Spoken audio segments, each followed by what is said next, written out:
Hi friends, Krista here. Thank you so much for stopping by Books and Jams. I am here today to do a shelf spotlight.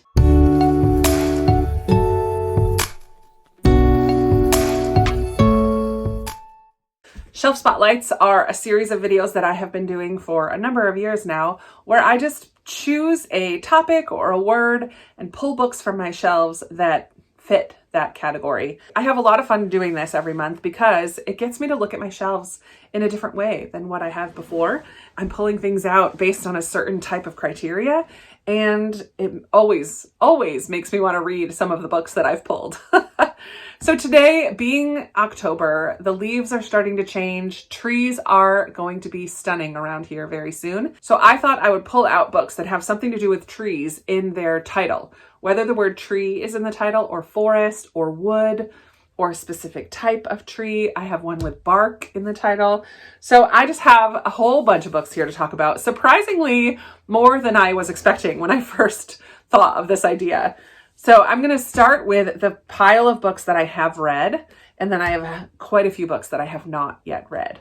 So these first 10 are ones that I've read before. So the first one I'm going to say is Anne of Windy Poplars. This is book 4 in the Anne of Green Gables series. I absolutely love Anne and the whole series, but honestly, books 4, 5, and 6, and 7, 4 through 7 are not my favorite. I enjoy them. There are moments of wonder and joy in the midst of them, but as a whole, 4 through 7 are just not my fave. I love 1, 2, 3, and 8, and I would read them over and over.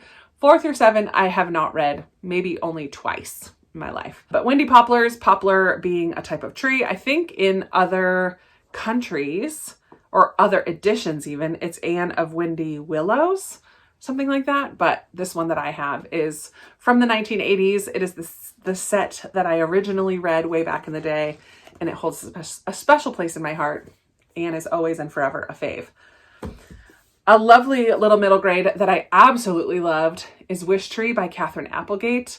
I read this in one sitting during a nap time a number of years ago, maybe 4 or 5 years ago. Our main character is Red, who is this huge oak tree in this town. And there's a tradition where people come and hang their wishes one day a year. They hang their wishes on the oak tree. The main conflict in the story is that people in the town, some people want to tear down the tree because it's just getting too big and too old. We get to meet Red and all of the creatures. There are adorable little illustrations all the way throughout.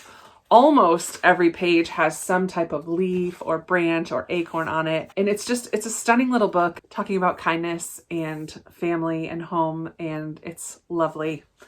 I would highly, highly recommend it. I have Forestborn by Shannon Hale, the Books of Bayern. This is, I think, the last one. I think this is book 4 in the Books of Bayern quartet. And in it we follow the younger sister of Razo, who is one of the characters in in a handful of the other books. In each of these 4 books, The Goose Girl, Enna Burning, River Secrets, and Forestborn, each of the girls has this kind of ability. And Rin's ability is to communicate and commune really with the forest, with the trees and the leaves. I really like the series. It's a very enjoyable kind of middle grade / YA series. It's that middle of the road. Another middle grade that I have is Summer at Meadow Wood by Amy Rebecca Tan. I read this last summer while staying at my mom's up at camp, and it was just so much fun to remember back to my camp days. We follow this young girl who spends her summer at camp, and she is pretty unhappy about that at the beginning of the summer, but makes some friends and finds a kind of passion project that she applies herself to throughout the summer. And it just talks about her time at camp. And I loved it. It was so much fun. I have 3 here that are YA. Sherwood, there being the word of the day, by Megan Spooner. This is a take on Robin Hood, where very early on in the book, or pre-book, like before the book opens, we learned that Robin Hood has died.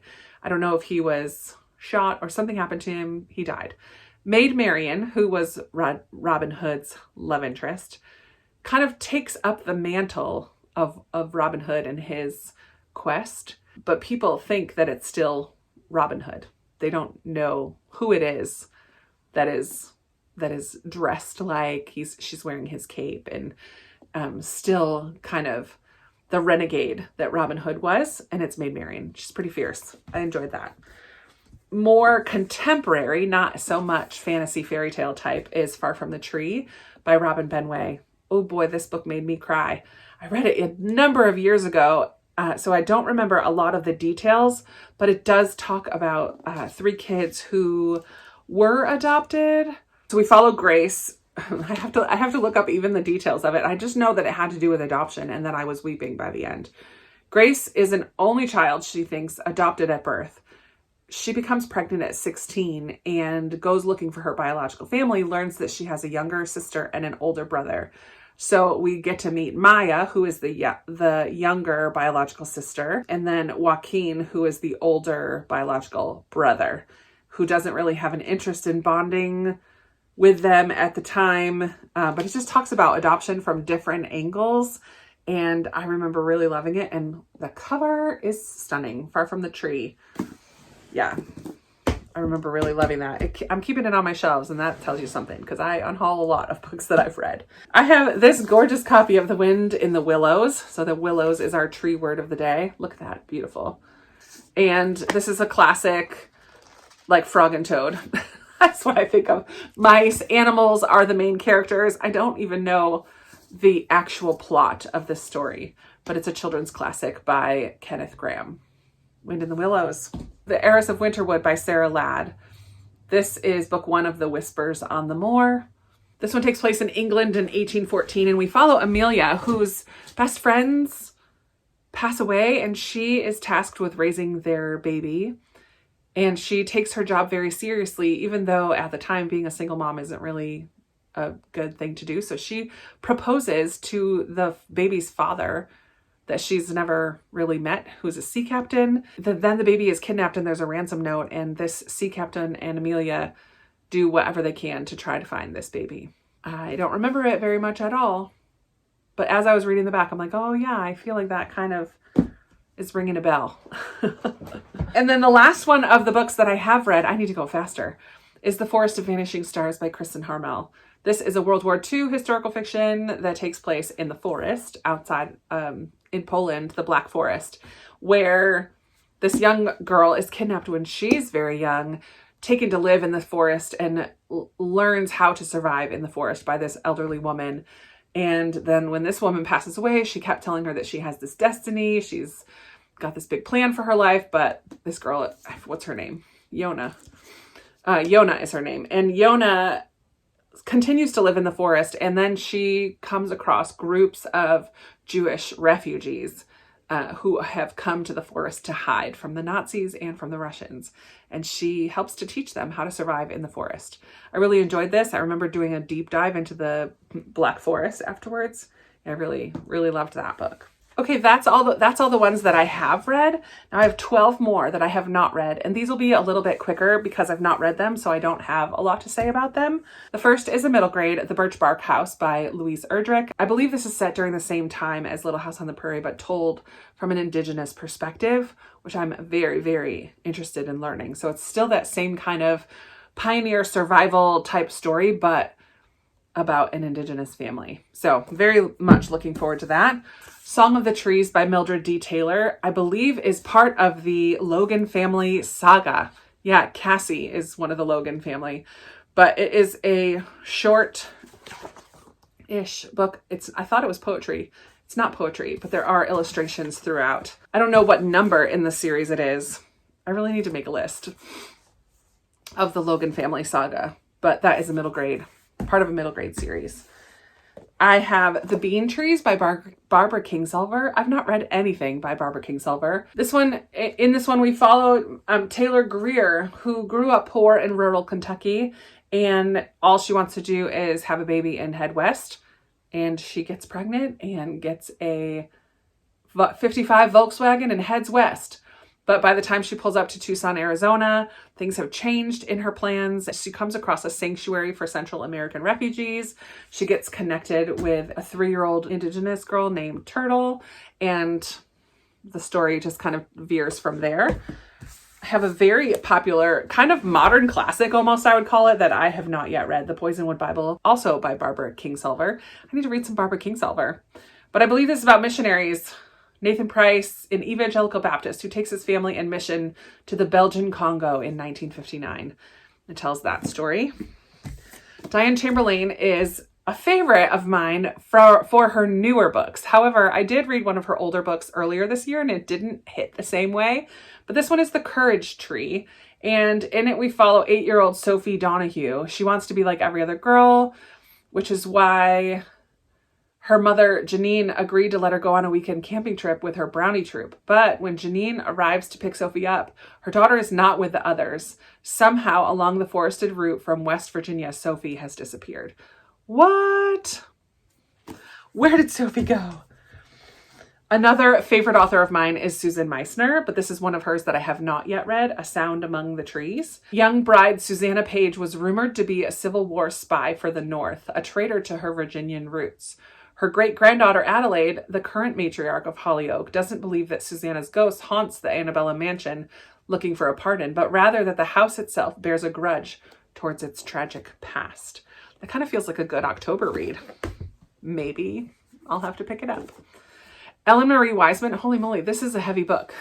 Ellen Marie Wiseman's The Plum Tree. This is a World War II story. We follow a young German woman through the chaos of World War II and its aftermath. 17-year-old domestic Christine knows there's a whole wide world waiting for her beyond her small German village. It's a world she's begun to glimpse through music, books, and through Isaac Bowerman, the cultured son of the wealthy Jewish family she works for.